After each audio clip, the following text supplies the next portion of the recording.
प्रवेश करो तो सबसे पहले नंदी जी को प्रणाम करो। नंदी जी आज्ञा दीजिए, हम अंदर जाएं कि न जाएं? और फिर द्वार पर जाकर के जय कीर्ति मुख बोलो।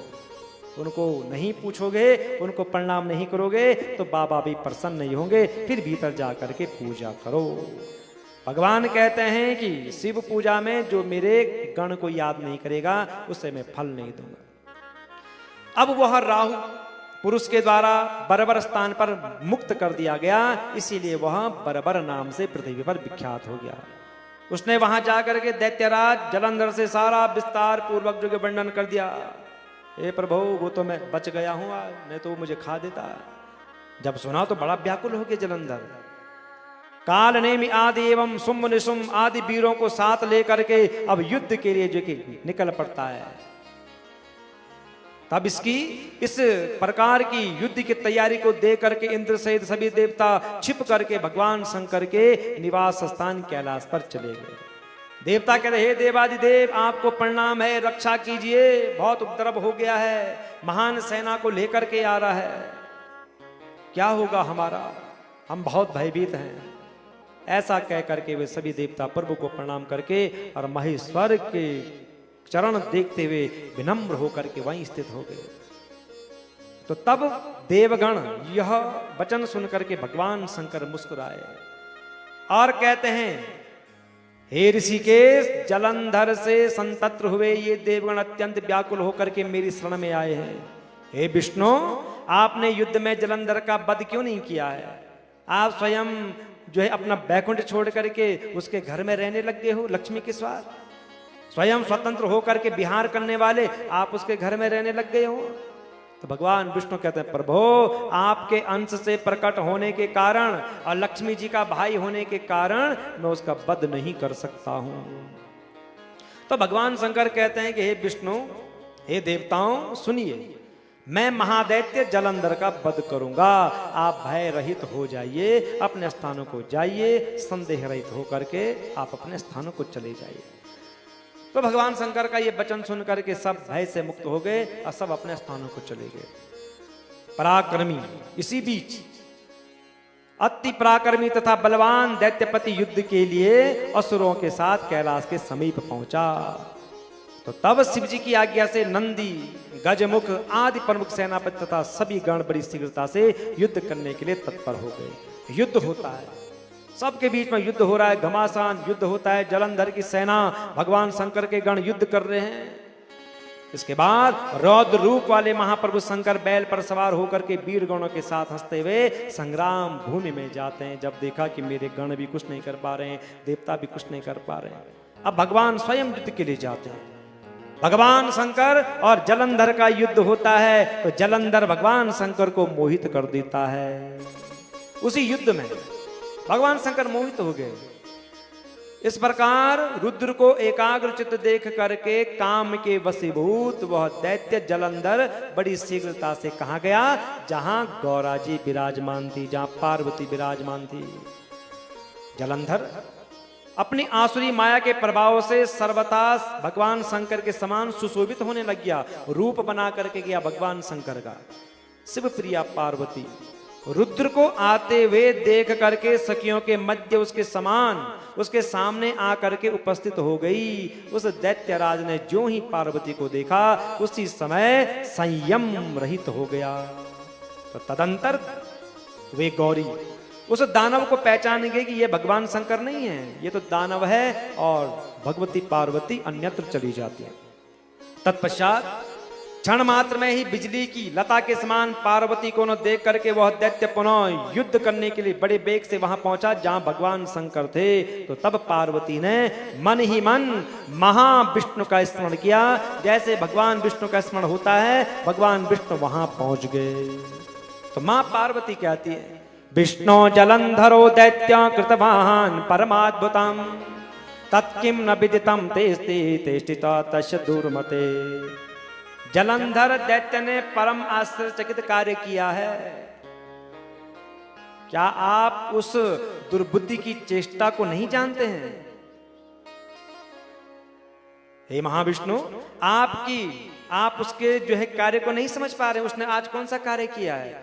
तो भगवान विष्णु कहते हैं आपकी कृपा से मुझे वह वृत्तांत ज्ञात है, आप मुझे जो आज्ञा देंगी मैं उसे अवश्य करूंगा, बोलो मेरे लिए क्या आज्ञा है। तो पार्वती जी कहती हैं उस दैत्य ने ही ऐसा मार्ग प्रदर्शित किया है, उसी का अनुसरण आप भी कीजिए, मेरी आज्ञा से आप उसकी स्त्री का पतिव्रत्य धर्म भंग कर दीजिए। उसने मुझे कुदृष्टि से देखा है तो आप भी उसका पतिव्रत्य धर्म भंग कर दीजिए, क्योंकि उसने इस कार्य को प्रेरित किया है।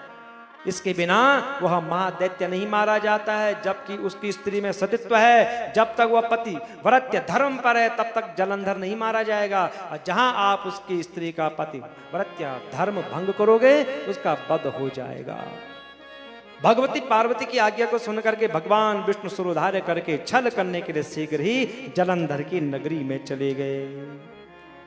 दैत्य जलंधर के नगर में जाकर के विष्णु वृंदा के पतिव्रत धर्म को नष्ट करने का विचार करने लग गए, और माया वियोग में श्रेष्ठ उन्होंने क्या किया, वृंदा को स्वप्न दिखाया।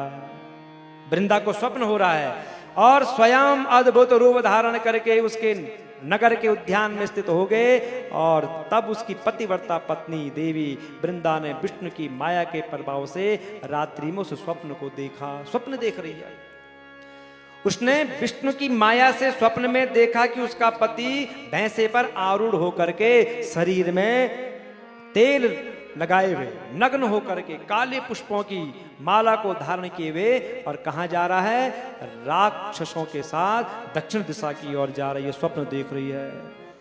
इस घटना को अनिष्टकारी जान करके वह भय से विवल हो गई और रोने लग गई। तदंतर वह अपनी दो सखियों के साथ नगर के बीच में गई। घूमती हुई उस बाला ने सिंह के समान मुख वाले चमकते हुए दाढ़ और दांत वाले भयंकर दो राक्षसों को देखा, और उन दोनों को देख करके भय से विवल वह ज्यों ही भागने लगी त्यों ही उसने शिष्य के साथ मौन बैठे हुए एक शांत तपस्वी को देखा। वृंदा ने देखा कि यह तपस्वी कौन बैठा होगा। उस तपस्वी को देख करके वृंदा कहती है, मुनिनाथ दया सिंधो पर पीड़ा निवारका रक्षता हम तया घोरा भया दासमात खलोद्भवा। ए दया के सागर, हे मुनिवर, दूसरों की पीड़ा को दूर करने वाले आप मेरी रक्षा कीजिए। मेरे स्वामी जलंधर रुद्र से युद्ध करने के लिए गए हुए हैं, वे वहां युद्ध में कैसे होंगे। मुझे लगता है कि आप त्रिकालदर्शी हैं, बताइए ना। वृंदा के वाक्य को सुनकर के कपट करके मौन में बैठे हुए स्वार्थ को सिद्ध करने कुशल वह मुनि कृपा करके उसे देखने लग गया। उसी समय दो बंदर आए और वे दो बंदर उनको प्रणाम करके उनके सामने खड़े हो गए। इसके बाद उनकी भौहों के इशारे कर, उन्होंने भौं से इशारे किया उन बंदरों को, और आकाश की ओर जो कि चले गए दोनों बंदर, और आधे क्षण में लौट करके आए और जलंधर के मस्तक को लेकर के और वृंदा के सामने रख देते हैं। वृंदा ने जैसे देखा, अरे मेरे पति, तो मूर्छित हो जाती है, भूमि पर गिर पड़ी। चेतना आई तो वृंदा कहती है, यह पुरा सुख संवादेर विनोदय सीमाम प्रभो स कथम न बद सद्य बलवाम मामनागसाम। हे प्रभु, जो आप पहले सुख की बात सुनाकर मुझे प्रसन्न किया करते थे, आज आपका ये सिर कटा हुआ है। जो आप मुझे देख करके प्रसन्न होते थे, आज आपका ये सिर मेरे हाथ में है। आप जैसे तपस्वी को किसने मारा होगा, आप जैसे वीर को किसने मारा होगा। मैंने आपसे पहले ही कहा था कि आप भगवान शंकर से युद्ध मत कीजिए, इन जो है कि देवताओं से युद्ध मत कीजिए। हे मुनीश्वर, मैं समझती हूं कि आप पुनः इनको जीवित कर सकते हैं। हे मुनि, मुझे पूरा विश्वास है आप मेरे पति को जीवित कर देंगे, मेरे प्राणनाथ को जीवित कर दीजिए ना आप। तो मुनि कहते हैं, यह युद्ध में रुद्र के द्वारा मारा गया है, इसीलिए इसको जीवित करने में कोई भी समर्थ नहीं है। तथापि शरणागत की रक्षा करनी चाहिए। इस शाश्वत धर्म को मैं जानता हूं और इस कृपायुक्त बात को कहते हुए मैं इसे जीवित कर देता हूं। ये स्वप्न हो रहा है वृंदा को, स्वप्न में अपने पति को मरा हुआ देख रही है और स्वप्न में ही मुनि से कह रही है कि आप मेरे पति को जीवित कर दीजिए। तो सनत कुमार कहते हैं कि हे मुनि, सभी माया विषयों में श्रेष्ठ वे मुनि, वे भगवान विष्णु जिन्होंने मुनि का रूप धारण किया था, ऐसा कह करके उसके पति को जीवित करके वहां अंतर्धान हो गए। उनके द्वारा जीवित समुद्र पुत्र जलंधर भी शीघ्र उठ करके प्रसन्न मन से वृंदा का आलिंगन करने लग गया, उनके मुख का स्पर्श करने लग गया और पति को देख करके वृंदा ने हर्षित मन से सभी प्रकार से शोक का परित्याग कर दिया और उस घटना को स्वप्न समझ लिया। ये तो स्वप्न है। वह प्रसन्न चित्त से काम का उदय होने पर उस वन के मध्य ही उसके साथ बहुत दिनों तक विहार करने लग गई। अब जब उसे पता चला कि अरे ये तो मायावी विष्णु है, इसने मेरे सतीत्व को भंग कर दिया है, इसने मेरे पातिव्रत्य धर्म को जो है कि नष्ट कर दिया है, तो बड़ी क्रोधित होती है और कहती है धिक तदेवं हरे शीलम परदाराभिगामिना ज्ञातो सित्वं मया सम्यक माई प्रत्यक्ष तापसा। अरे पर स्त्रीगामी हरि, तुम्हारे इस प्रकार के चरित्र को धिक्कार है। मैंने तुमको अच्छी तरह से पहचान लिया है। तुमने ही माया का आश्रय लेकर के मुझे स्वप्न दिखाया, वहां तपस्वी बन करके आए, 2 बंदरों को साथ लेकर के आए, स्वप्न में मेरे पति को मरा हुआ मुझे दिखा दिया, फिर उन्हें जीवित करते हो और स्वयं मेरे पति बन करके यहां आकर के मेरे सतीत्व को भंग करते हो। पातिव्रत्य पारायण उस वृंदा ने ऐसा कह करके क्रोध युक्त होकर के शीघ्र साप दे दिया।